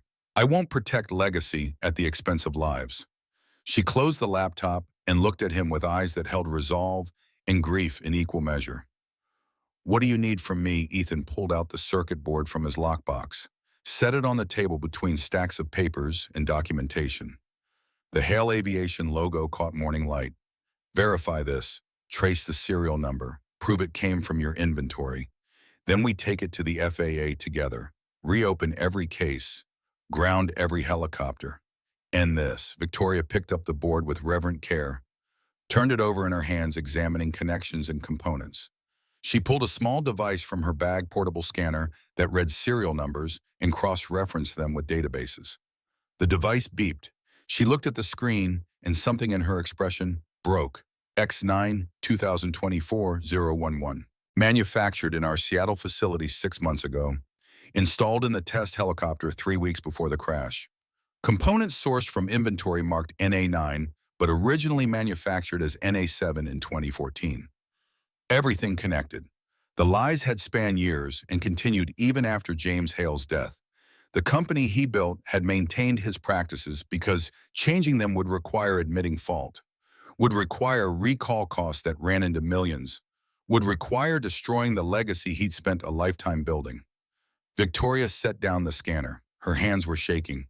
If I do this, Hale Aviation dies. Every employee loses their job. Every family dependent on those jobs suffers. The company my father built that I've spent 3 years trying to redeem gets destroyed in lawsuits and criminal charges. If you don't, more people die, more families get destroyed. The cycle continues until catastrophic failure forces change anyway. She nodded slowly. Acceptance settling over her like weight. Then I'll do it. Release everything. Contact the FAA. Ground the fleet. And face whatever consequences come. Before either could speak further, Ethan's phone erupted with an alarm. Emergency notification from the control tower. Another distress signal, another helicopter going dark. Same coordinates, same system failure. He pulled up the flight details. Solo pilot, test flight, X9 model. Another one, same defect. Someone's going to die in the next 30 minutes Unless we do something. Victoria was already moving toward the door. Ethan grabbed his keys and followed. No one at the tower will authorize a rescue weather's too dangerous. I know what we need, and I know where to get it. They ran to his truck. Victoria pulled up maps on her phone, plotting routes to the private airfield where Hale Aviation kept their prototype models. Ethan drove fast, truck engine protesting the speed, but responding to urgency that transcended mechanical limitations.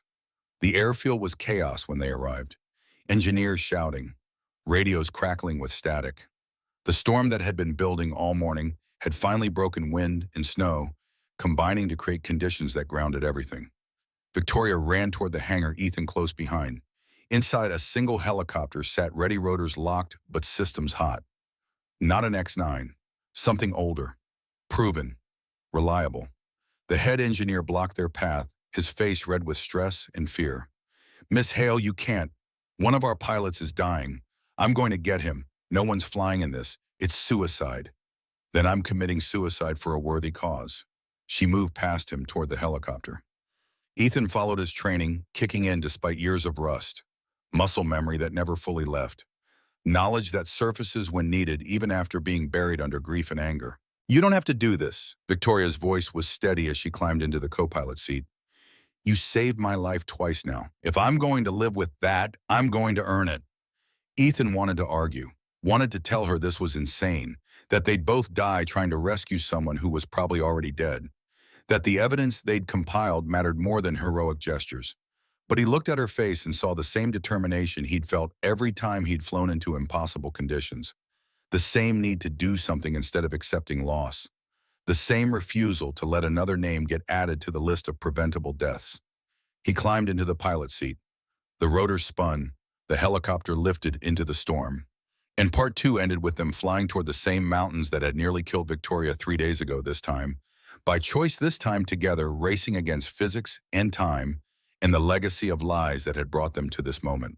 The storm hit them the moment they cleared the valley. Wind slammed into the helicopter from 3 directions simultaneously, a fist of air and ice that made the frame shudder. Ethan's hands moved across controls he hadn't touched in a decade, muscle memory overriding conscious thought. Collective down, cyclic forward, pedals adjusting for wind shear that came without pattern or warning. Beside him, Victoria gripped the armrest with white knuckles. Her face had gone pale, but her jaw was set. She'd strapped herself in with the efficiency of someone who understood aviation safety, even if her body still protested the crash 3 days prior. Coordinates. Her voice came through the headset, distorted by static, but clear enough. Ethan checked the GPS, compared it to terrain maps burned into memory from years of flying these mountains. Northern Ridge. Same canyon where you went down. Maybe 2 miles west. The irony wasn't lost on either of them. History repeating itself in loops that felt designed rather than random. But history could be broken. Cycles could end. That's what they were betting their lives on. The helicopter climbed through clouds that were more ice than vapor. Visibility dropped to nothing. Ethan flew by instruments, trusting gauges and readouts over instinct that wanted to pull back, to descend, to flee from weather that had killed better pilots than him. But running wasn't an option. Someone was dying in these mountains. Someone who trusted Hale Aviation's technology. Someone whose family would get a phone call that changed everything unless they got there first. The radio crackled. Tower trying to raise them, demanding they abort, threatening to report them for violating every regulation designed to keep people alive. Ethan switched it off. They didn't have time for protocols. Victoria leaned forward, scanning instruments she understood better than he did. Her engineering background translated readouts into meanings his pilot training approached differently. Together, they formed something more complete than either alone. Altitudes dropping faster than fuel consumption suggests. She was right. The gauge showed them losing height even with collective locked. Ice on the rotors, weight accumulating faster than they could compensate. They had minutes before physics made decisions for them. There. Victoria pointed through the windshield where visibility had improved from 0 to merely terrible. A shape in the white, metal twisted at angles that weren't aerodynamic, smoke rising in threads that wind tore apart immediately. Ethan brought them lower. The canyon walls closed in on both sides, rock faces that would shred the helicopter if he misjudged by feet. Wind bounced off stone and created vortices that grabbed them and threw them sideways. He corrected, overcorrected, found balance in the chaos through feel rather than calculation. This was what he'd been trained for. This was what he'd walked away from when Sarah died. This was coming home to a place he'd sworn never to return. The downed helicopter sat wedged between 2 boulders. Its rotors were gone, snapped off on impact. The cockpit was intact, but smoke suggested fire had started somewhere in the engine compartment. No time, maybe no point, but they had to try. I can't land. Ethan's voice was flat. Statement of fact. The canyon floor was too narrow, too cluttered with debris. Setting down meant staying down, trapped until the storm cleared and rescue teams could reach them. If they could reach them. Then we used the winch. Victoria was already unstrapping, moving toward the cargo bay where rescue equipment waited. Ethan wanted to stop her, wanted to tell her this was beyond what civilians attempted, that dropping down on a cable in wind like this required training she didn't have. But she'd already clipped the harness around her torso, already checked the carabiner with movements that suggested someone had taught her basics. Maybe her father. Maybe some training program required for executives who flew in company helicopters. What are you doing? Getting him. The cargo door slid open. Wind screamed into the cabin, stealing heat and making everything loose rattle. Victoria positioned herself at the edge, one hand on the winch control, waiting for Ethan to bring them into position. He fought the helicopter lower. The altimeter spun. The engine groaned under strain it wasn't designed for. Ice continued accumulating. Every second increased weight and decreased lift in a ratio that had only one endpoint. Victoria looked back at him once. Her eyes held something he recognized from 100 rescue missions, the look people got when they'd moved beyond fear into acceptance, when survival became secondary to doing what needed doing. She dropped. The winch played out cable in measured lengths. Victoria spun in the wind, her body twisting like a pendulum. She fought to control rotation using techniques she couldn't have known but somehow intuited. When she passed through a particularly violent gust, she tucked her legs and let physics carry her through instead of fighting it. Ethan watched while simultaneously managing controls that wanted constant adjustment. The helicopter drifted. He corrected. Drifted again. Wind was winning the battle for position. Victoria reached the ground. She unclipped fast and ran toward the wreckage, her movements hampered by injuries not yet healed. She disappeared into smoke that made tracking her impossible. Seconds stretched. The engine temperature climbed into red. More ice formed on the windshield faster than defroster could handle. Ethan's hands ached from gripping controls. His shoulders burned from fighting wind that wanted to throw them into canyon walls. Victoria reappeared. She was dragging someone. Male pilot unconscious or dead blood covering his flight suit. She got him to the cable and worked to attach the spare harness she'd brought down. Her hands fumbled. Cold made fine motor control nearly impossible. The harness tangled. She stopped, took a breath, started again with deliberate slowness. The engine coughed. Ethan's eyes snapped to the fuel gauge. Still showed reserves, but engine temperature had crossed into critical. Something was failing, something that would make the choice to fly or fall within minutes. Victoria got the harness clipped. She signaled thumbs up. Ethan started the winch. The cable pulled taut. The pilot rose, lifted by machinery and hope in equal measure. Victoria held the cable steady, with both hands guiding it away from debris. When the pilot cleared the wreckage, she let go and stepped back. The winch brought him up. Ethan watched the progress while managing a helicopter that was dying by degrees. The pilot cleared the cargo bay edge. Hands inside pulled him to safety. Ethan signaled the winch to descend again for Victoria. But she was already shaking her head, already backing away from the cable that dropped toward her. Her mouth moved, forming words the wind stole before they could reach him. He knew what she was saying anyway, had heard the words before, had them carved into memory from Sarah's final transmission 10 years ago. Leave me. The helicopter tilted dangerously. Weight from the rescued pilot combined with ice and failing systems. The altitude gauge dropped. The engine temperature climbed past critical into catastrophic. Victoria continued backing away. She was shouting now, words he couldn't hear but understood with terrible clarity. Save him. I'll wait for the next team. There is no next team, but maybe she believed the lie. Maybe she thought sacrifice was the only mathematics that balanced. The helicopter dropped another 10 feet. Controls went sluggish. The engine made sounds that suggested imminent failure. They had seconds. Maybe. Ethan looked at the rescued pilot unconscious in the cargo bay. Looked at Victoria standing in snow 60 feet below her arms, wrapped around herself against cold. Looked at instruments, telling him the choice was already made by physics and time. He locked the controls. The helicopter stabilized in hover that wouldn't last. Ethan unstrapped, grabbed the spare harness from the cargo bay and clipped it to the cable. The winch operator, one of the engineers who'd followed them from the airfield, stared at him with horror and understanding. What are you doing? Not leaving her. Ethan dropped out of the helicopter. The wind hit him like collision. He spun the cable, twisting in ways that made orientation impossible. Up became sideways. Sideways became down. He tucked his body and rode it out, trusting the harness and hoping the cable would hold weight it wasn't rated for. He hit the ground hard. Snow compressed beneath him. Pain shot through his ankles, but nothing broke. He unclipped fast and ran toward Victoria, who stood frozen, staring at him with an expression that combined fury and disbelief. What are you doing? His voice was steady, certain, final in a way that left no room for argument. Not leaving you. The helicopter above them lurched. The engine died completely. What remained was momentum and altitude both diminishing rapidly. The rotors continued spinning from inertia, but slowed with each rotation. Ethan grabbed Victoria and dragged her toward an overhang in the canyon wall. Not much shelter, but better than standing exposed. They made it just as the helicopter's controlled hover became uncontrolled descent. It didn't crash so much as surrender. The frame settled onto the canyon floor with surprising gentleness, rotors still spinning but without power. When they touched ground, the blades shattered pieces flying in all directions. One piece struck the rock face above where Ethan and Victoria huddled.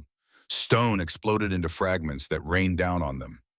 Ethan covered Victoria with his body, repeating the action from 3 days ago, protecting her from debris while exposing himself. The noise was incredible. Metal tearing, rock splitting, wind howling through it all like nature celebrating its victory over human ambition. And then silence. Complete, absolute silence. Ethan lifted his head. The helicopter lay on its side frame bent, but intact. The cargo bay door hung open. Inside, the rescued pilot and engineer were moving alive, checking themselves for injuries. Victoria was breathing beneath him. Her ribs pressed against his chest with each inhale. Her heart beat fast, but steady against his. He rolled off her, giving her space. They lay in the snow, side by side, staring at the gray sky visible between canyon walls. Neither spoke. Words felt inadequate for what had just happened. Victoria turned her head to look at him. "You could have gotten out, could have flown to safety. Why did you?"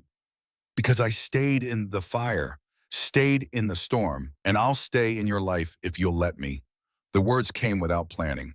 Truth that had been building since the moment he pulled her from burning wreckage. Since Lily tucked a blanket around her shoulders. Since he'd seen her face when she understood what her father had done.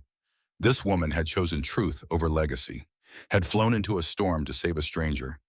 Had looked him in the eye and dismantled everything her father built because it was right. She wasn't her father. Wasn't her company.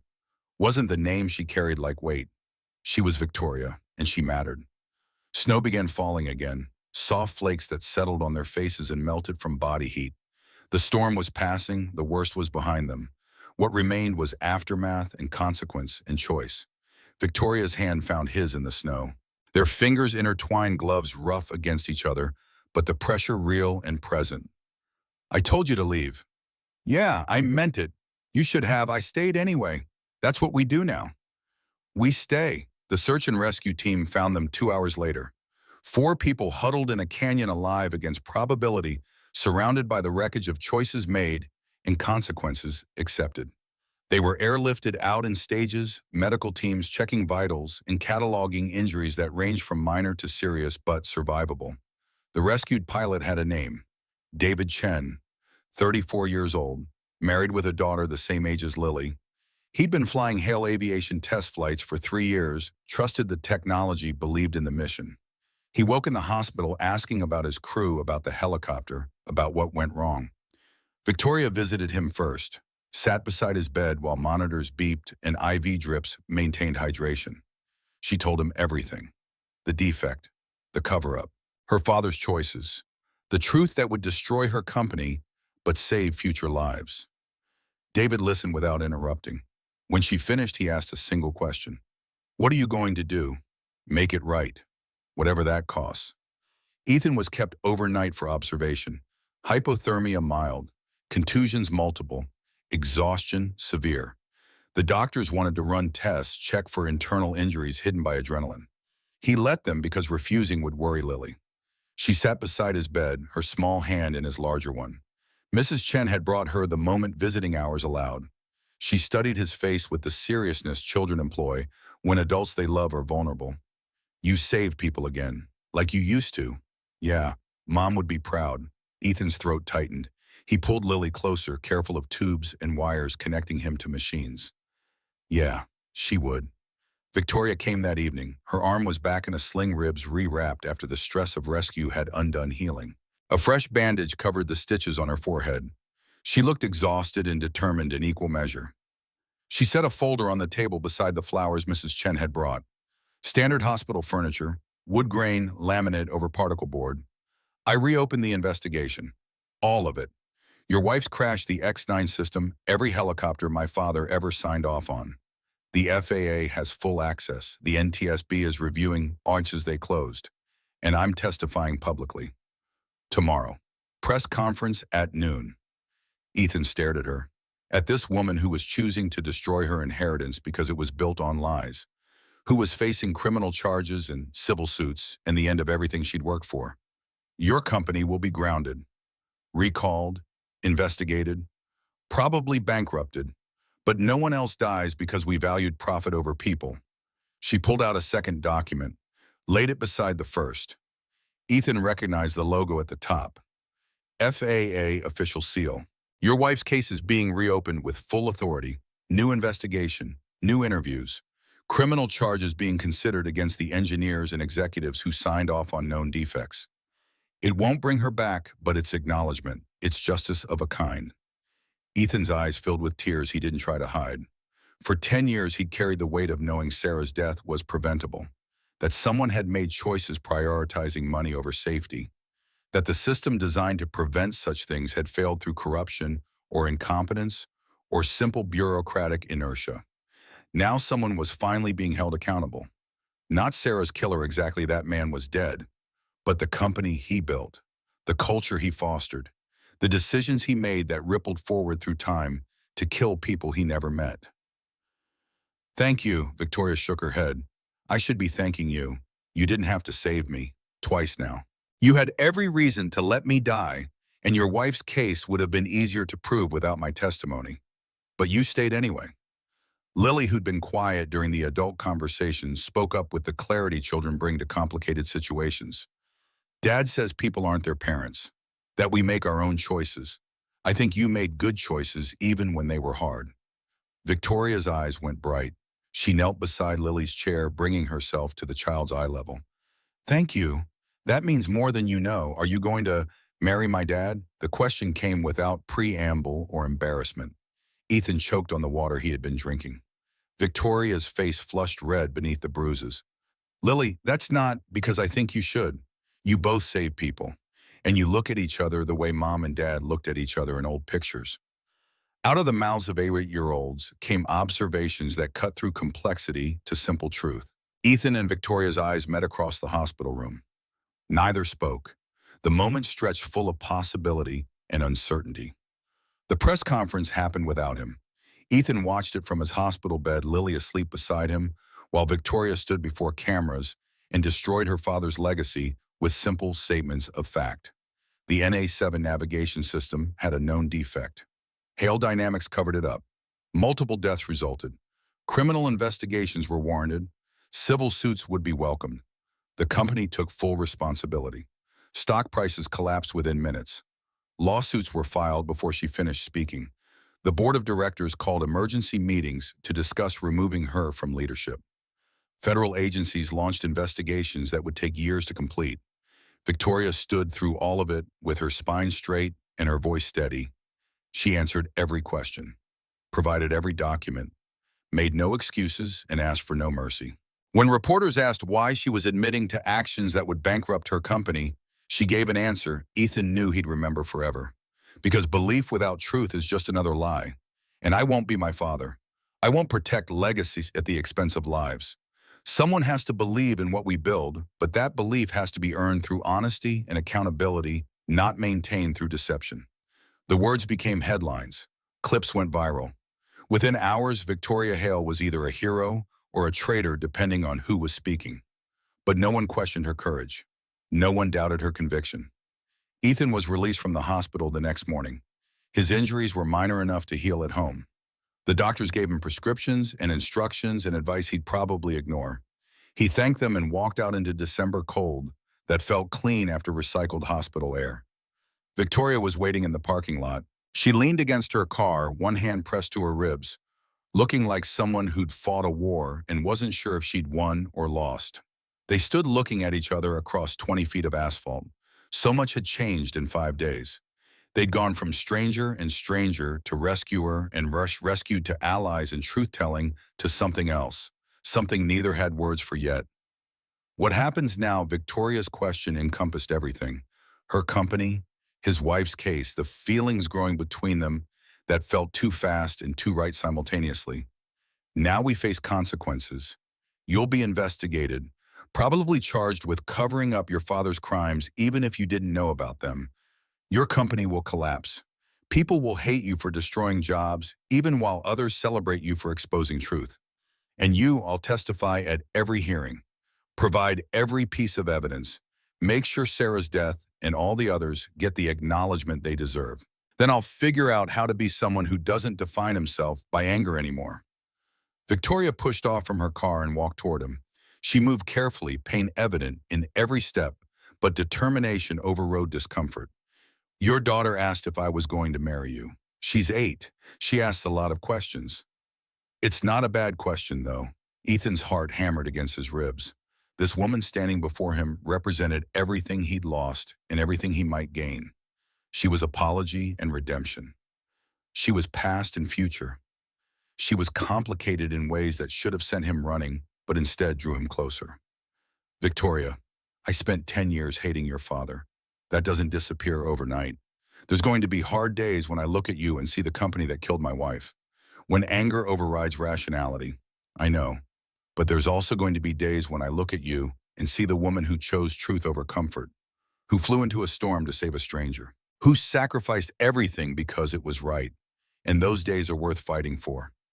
Victoria's hand found his, the same way it had in the snow after the crash. Connection that felt inevitable despite circumstances working against it. Then we fight. For those days. For justice. For whatever comes next. She pulled something from her pocket, a small silver ring. Simple. Elegant. Engraved with words he couldn't see but suspected he knew. I'm not proposing. Not yet. Not while everything is chaos in legal proceedings. But consider this a promise, that when the dust settles and consequences are faced, I'm asking, and I hope you'll say yes. She pressed the ring into his hand. Ethan turned it over, reading the engraving in morning light. Don't leave. 2 words that encompassed everything. The plea she'd made in burning wreckage. The plea she'd made in the canyon. The plea that echoed Sarah's final words, but meant something different. Not asking for abandonment, asking for presence. For staying despite difficulty. Lily ran up then, Mrs. Chen following at a slower pace. She saw the ring in her father's hand, and her face lit with the joy of someone who'd predicted an outcome and been proven right. You're engaged. Not yet, but soon. Lily threw her arms around both of them, creating a 3-person hug that was awkward, with injuries and height differences, but felt more complete than anything Ethan had experienced in a decade. Mrs. Chen watched with the wisdom of someone who'd seen enough life to recognize grace when it appeared. She smiled and said nothing, giving them this moment without intrusion. The days that followed were difficult in ways that tested conviction. Federal investigators questioned everyone.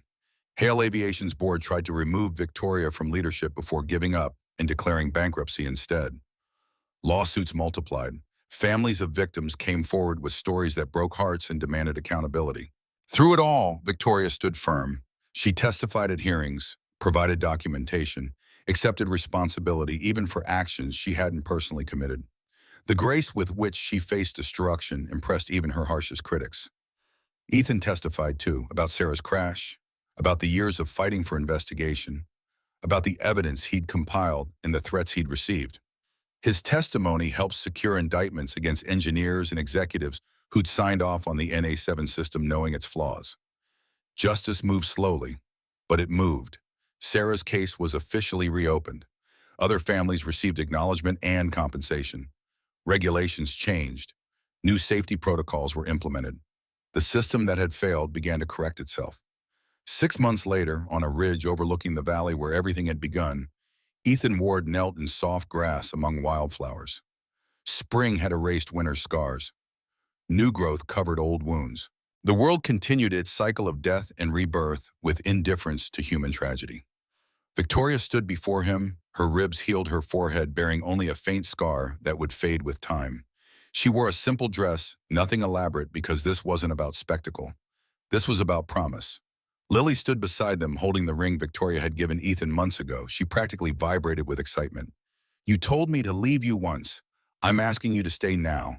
Through everything that comes, the lawsuits and the investigations and the hard days when the past feels too heavy, through rebuilding and redemption, in whatever future we make together. Stay with me. Choose this. Choose us. Ethan took the ring from Lily's hand, slipped it onto Victoria's finger where it caught sunlight and gleamed. I stayed in the fire, stayed in the storm. I'll stay in your life. Always. They kissed there on the mountain where history had tried to repeat itself, but found instead the end of cycles, where tragedy had transformed into hope through choices made and truth told. Lily cheered, Mrs. Chen applauded. A handful of friends who'd supported them through chaos bore witness to promises exchanged, and somewhere Ethan felt Sarah's presence, not as ghost or burden, but as blessing. She would have wanted this, would have wanted him to find love again, would have wanted justice served and truth told and lives lived fully despite loss. The wind was gentle, the sky endless and clear. When the last traces of winter melted away, no one was left behind. They walked down the mountain together. Three people who'd become family through fire and truth, and choosing to stay when leaving would have been easier. History doesn't have to repeat. Cycles can end, and sometimes from the ashes of everything that burned, something better grows.